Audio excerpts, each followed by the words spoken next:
FM News.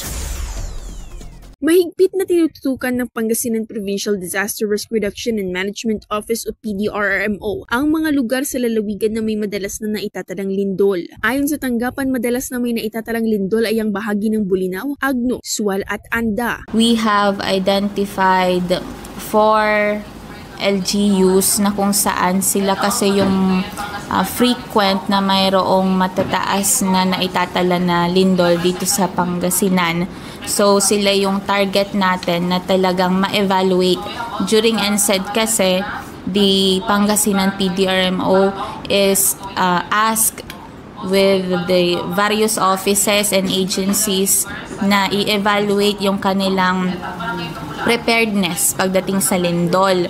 Maigi rin nilang tinututukan ang paggalaw ng Manila Trench dahil isa ang Pangasinan sa maaaring maapektuhan nito, partikular ang bayan ng Bulinaw. Kung maalala ninyo, last year, December, karoon ng series of earthquake recorded to sa may Santa Catalina, Ilocos Sur, and that is near the segment 2 of Manila Trench. And ang sabi kasi ng FIVOX, kapag gumalaw ang Manila Trench, it could generate magnitude 8.2 pataas na lindol. And pag nangyari yon, there's a threat of tsunami.